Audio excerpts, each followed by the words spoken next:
Okay, let's start with this topic motion in a circle. तो इसमें हमने ये बात करनी है कि जब भी कोई ऑब्जेक्ट जो कि एक सर्कल में मूव कर रहा है, वेदर इट्स अ वर्टिकल और अ हॉरिजॉन्टल सर्कल, तो उसकी क्या प्रॉपर्टीज़ होंगी या वो क्या क्या फोर्सेस उस पर एक्ट करी होंगी, वो क्या वेलोसिटी पोजेस करेगा, हमें वो डिस्कस करना है।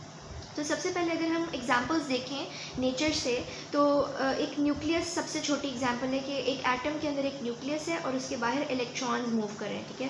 This is the nucleus and these are the electrons. तो इनके बीच इलेक्ट्रोस्टैटिक फोर्स है, यानी कि न्यूक्लियस इसको अपने पास पुल कर रहा है, तभी वो इस ऑर्बिट में घूम रहा है।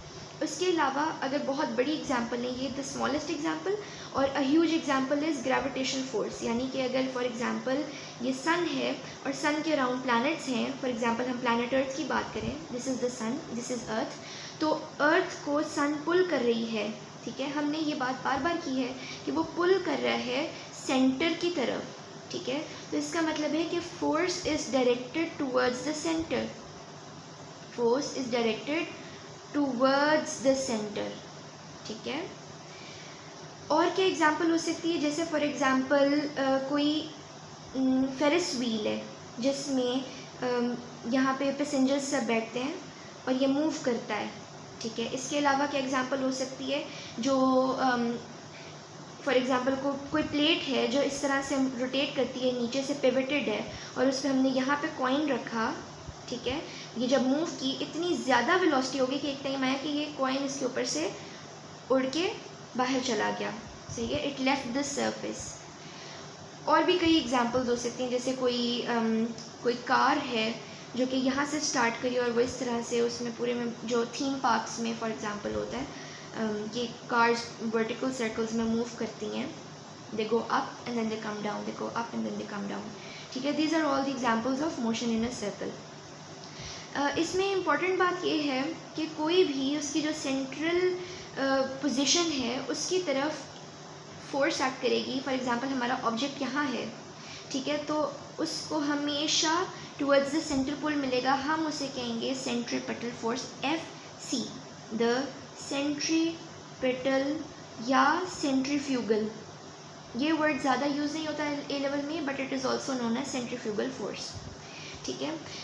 अब ये ऑब्जेक्ट इधर हो, इसी पाथ पे इधर हो, या वो किसी भी जगह पे हो, it will have a centripetal force acting upon it. हमने एक और बात करनी है कि ये एक एंगल स्वीप करेगा कुछ टाइम के अंदर। इसका मतलब है कि ये सर्कल में मूव कर रहा है, ठीक है। ये कार है फॉर एग्जांपल, जैसे कार रेसिंग ट्रैक्स होते हैं, देर ऑल्सो सर्कुलर, तो उसमें क्या होता है कि वो फोर्स उन्हें सेंट्रल, कोई हमें पता नहीं चल रहा होता, उनके कोई स्ट्रिंग्स नहीं होते, लेकिन उनके ऊपर एक फ़ोर्स एक्ट कर रही होती है, और वो फोर्स है सेंट्रीपिटल फोर्स। तो अगर हमने कहा कि वो कार पहले इस पोजीशन पे थी और उसने इतना डिस्टेंस कवर किया और वो अब इस पोजीशन पे है, तो उसने एक एंगल थीटा बनाया, सही है। तो ये एंगल स्वेप्ट, यानी कि एक सर्कमफेरेंस पे वो जितना भी एंगल कवर कर रही है, जो ये वाला लेंथ है ना, इस आर्क की लेंथ को बोलते हैं, एस से शो करते हैं आर्क लेंथ को, ठीक है। अब वो आर्क लेंथ कितनी भी हो सकती है, वो उसके सर्कमफेरेंस पे ही होगी, यानी कि उसके पेरीमीटर पे ही रहेगी, उसे हमने कह दिया एस के लिए उन्होंने कहा कि एस बराबर है आर थीटा के, यानी ये रेडियस है, सर्कल का रेडियस तो कांस्टेंट है ना, चाहे इधर से रेडियस लो, चाहे इधर से लो, चाहे इधर से लो, रेडियस तो कांस्टेंट है। और थीटा आपने देख लिया कि इतने एस में कितना उसने थीटा स्वीप किया, तो थीटा वो कहते हैं, थीटा की डेफिनेशन है कि it is the angle swept by an object of an arc length S that is equal to R. इतना आर्क लेंथ जो कि आर के बराबर है, तो वो 1 थीटा एक्चुअली कहने के लिए 1 और 1 रख के 1 थीटा कहने के लिए उन्होंने angle swept by an arc length equal to radius का है। अब हम थीटा को डिस्कस करते हैं। तो हमने कहा कि थीटा क्या है, थीटा एंगल है, हमें पता है 360 डिग्रीज बराबर है 2 पाई रेडियंस के, ठीक है। तो हमें पता करना है कि 1 डिग्री कितने के बराबर होगा, तो 1 डिग्री हो जाएगा 2 पाई रेडियन डिवाइडेड बाय 360 के, ये रेडियंस में आ जाएगा। लेकिन अगर हमें पता करना है कि 1 रेडियन कितने के बराबर है, तो हम क्या करेंगे, 360 डिवाइडेड बाई 2 पाई, ठीक है। इसकी वैल्यू आती है 57.3 डिग्री से, कैलकुलेटर से आप चेक कर लो। तो यानी कि 1 रेडियन बराबर है 57.3 डिग्रीज के। और अगर हम ये कह रहे हैं कि 2 पाई रेडियन है, तो वो कंप्लीट सर्कल है। अगर हम एक सर्कल को कहें तो उसको 4 पार्ट्स में डिवाइड करें, 0 डिग्रीज, 90 डिग्रीज, 180 डिग्रीज, 270 डिग्रीज, और वापस अगर वहीं आ जाएगा तो 360 डिग्रीज।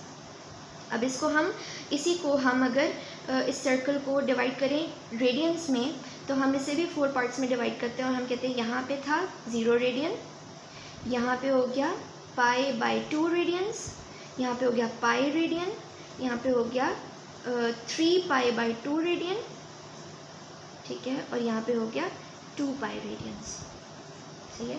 इसका ये मतलब है कि 90 degrees is equal to pi by 2 radian, 180 degrees is equal to pi radian, 270 degrees is equal to 3 pi by 2 radian, ठीक है, और 360 degrees is equal to 2 pi radiance.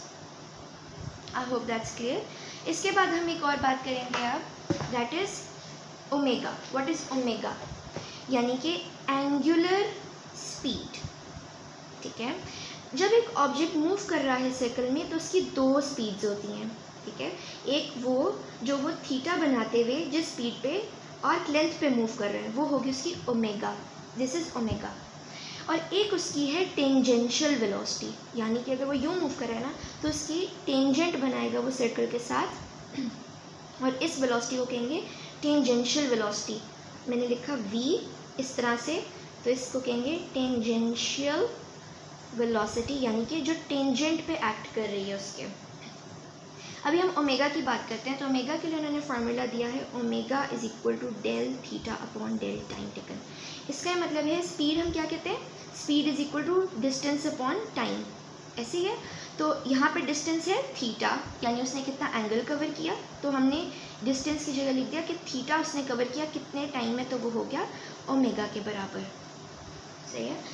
अब वेलोसिटी, टेंजेंशियल वेलोसिटी किसके बराबर है, टेंजेंशियल वेलोसिटी बराबर है r into omega के, यानी उसके रेडियस के साथ उसका ये ओमेगा मल्टीप्लाई करना है, तो हमारे पास आ जाएगी टेंजेंशियल वेलोसिटी। एक ये फार्मूला हो गया।